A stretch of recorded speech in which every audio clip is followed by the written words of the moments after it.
Hello everyone, welcome to the Green Man. Hope you're all doing good and well. So for tonight's premiere, I'm doing my first ever tier list on the channel. You may have seen this format used by quite a few other YouTubers. It is quite a fun format to do when you're doing kind of rankings or rating your favourite things. And in this case, I am doing this for horror films I've watched over the course of this summer. You can see these 11 films here stacked at the bottom with their different kind of posters, if you film posters, if you like, front covers of the films. And what I've got to decide on, this is the whole tier list format thing, is you've got to group these together into particular categories or tiers, and that's the reason why it's called tier lists, of course. And it ranges here. I've done my own kind of names for each tier, from the very sublime to the very best of these, to the very worst of these at the bottom. The bottom tier is the garbage tier. So there will obviously be the films that I kind of liked the least. Now, just to remind everybody, this is subjective. So if I put one of your favourite films in the, that's here into garbage, I do apologise. But, we've got to be honest with ourselves here. Otherwise, there won't be any point in doing this at all. So, if you disagree, do put your own list in the comments. I look forward to seeing what you think of these films that I've watched. And all of these, believe it or not, were films I've seen for the first time. They're all ones over the years, or mostly over the years I want to watch. There are a couple of pretty recent films here as well I'm conscious of that I have wanted to watch anyway. So they're all films at some point or other I've wanted to catch up on and watch, and I finally this summer got around to doing that. So let's crack on without further waffle with the tier list itself, starting with the first film, the first of these horror films, Wrong Turn. Now, Wrong Turn, I thought was a pretty good film. I was kind of surprised how much I enjoyed it, actually. The kills were really good. It was very entertaining from the start pretty much to the end of the film. Something of a cult classic, and it sparked a whole series of other films which I may get around to watching at some point as well. But I thought this first film was pretty good. I'm not sure I'd put it into very good just because there was just, it was kind of typical for a film of that time. Lots of tropes in this film, I thought, kind of cliched. I think I would have it in respectable, maybe, top end of respectable. So I'm going to put Wrong Turn into respectable tier. Yeah, pretty decent film. If you like this film, I totally see why. Very entertaining film, starring Eliza Dushku, of course. Next up, we have Rec 2, and Rec 2 is the follow-up to the original Spanish film Rec, which came out about 2006 or 7. And this is kind of found footage documentary style film, which the first film I thought was great. And this follow-up film isn't far behind it. It's still a very good film and still uses that formula that works too well. In this film, they bring two different timelines of two groups of characters together, which I thought was quite clever as well. I think this is going to earn very good, actually. For a horror sequel, horror sequels tend not to be that great. But I'm going to put Rec 2 into very good. I thought it was a really good film. The next film I watched, these are kind of all in chronological order as well, in the order I've watched them. The next one I watched was Malignant. So Malignant. Man, I realised because I follow some horror YouTubers, and they were so divided on this film. Some who loved it, and some I think maybe hated it. It is, it's a lot of fun. I really enjoyed Malignant. As much as the tone of this film's all over the place, though, I've got to say, one thing that may have made it even better would be if it had a consistent tone. It's sort of the first 2/3 was very serious and dark, but then it went absolutely mad, like it was kind of a spoof horror towards the end, really wacky, but very enjoyable. As I say, I will watch this film again and again, I think, so I'm going to put it into very good because of that reason. Maybe it isn't a great horror film, to be fair, because of that tone inconsistency, but I just loved it. So I feel like I've got to put it into a very good, at least top of respectable. So next up we have The Hills of Eyes from 2006, the remake film. And I did think this was a pretty decent film overall, but I gotta say, and I've got to admit, I've seen a lot of pretty shocking horror films over the years, and shocking films generally. But the films the scenes in the middle of this film just made me a bit uncomfortable. The way that there was the violence and abuse of the women, I think in particular, was a little bit much for me. But I appreciate the film overall was well done. And I understand these were savages, these were brutes that they were dealing with, and I kind of get that. But I just was a little bit uncomfortable with those scenes. They were just a bit too much for me. So I'm going to put it in respectable. Because overall the film was decent, decent remake, I thought. But man, those middle scenes were pretty kind of difficult to watch, I've got to say. Next up, we have Paranormal Activity, which was another one of these kind of found footage films, but I liked the angle of this film, the way it developed sort of still images on the camcorder and had little movements that it would develop um, and each more and kind of do a bit more each time. Now, a lot of people would say Paranormal Activity is boring, I think, because of the way it's done. But I like the idea behind Paranormal Activity.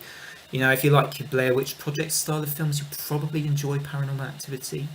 Yeah, I liked this one, but I'm not sure it's one I'm going to revisit much. I might put that at top of respectable because I did think it was a good idea, pretty well executed. I can't put it lower than respectable for sure. It's top of respectable for me, Paranormal Activity, I think. What have we got next? Host from 2020. What a interesting film. All done on a Zoom call, which makes it all the more remarkable that it was very, very good, I think. The kills were inventive and the suspense was great in this film. Given that you had such a minimalist setup, they still managed to build in a lot of suspense into that minimalist setup. A little like, I suppose, Paranormal Activity, but even less space to do things. But in a way, the more limited you are, right, with things in life, the more creative you get because you have to think harder about how you make such a thing work.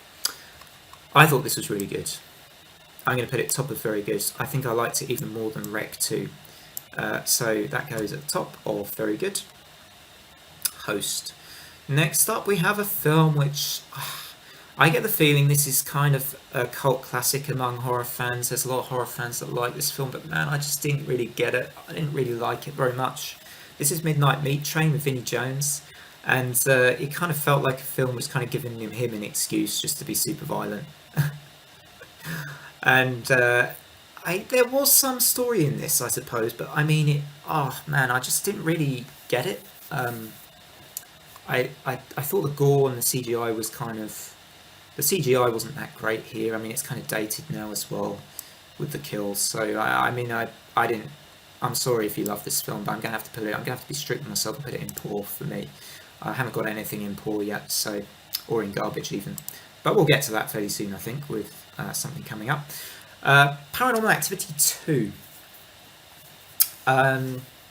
Again, pretty respectable from this series, and there was more in the way of character development in this particular sequel, I think.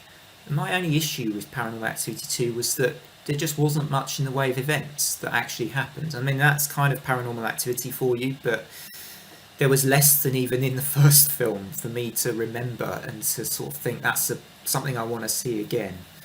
But I did like the characters in this film. I think it's going to be just there in respectable. I've got to put some in the other tiers. I've got to have at least one in the other tiers, but I think I'm going to be able to do that looking at what we've got left. Hills Have Eyes 2. I think this is the one I'm going to put in the garbage can, the garbage bin. It was just, very forgettable, really.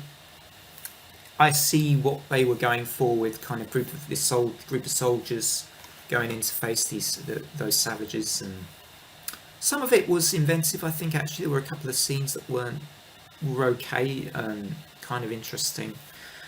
But yeah, I thought of all these films, I think I enjoyed this the least. It's the one I can't see myself ever going back to, so it's got to go at the bottom. Kind of garbage anyway, so I think it fits. Next up we have Dog Soldiers.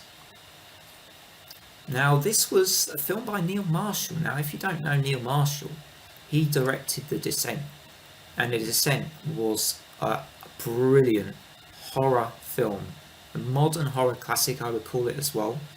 One of the best horror films I've seen in my entire life. Brilliant film. So I had quite high expectations with Dog Soldiers. And you know what? On the most part, they were met. I thought this was a good film.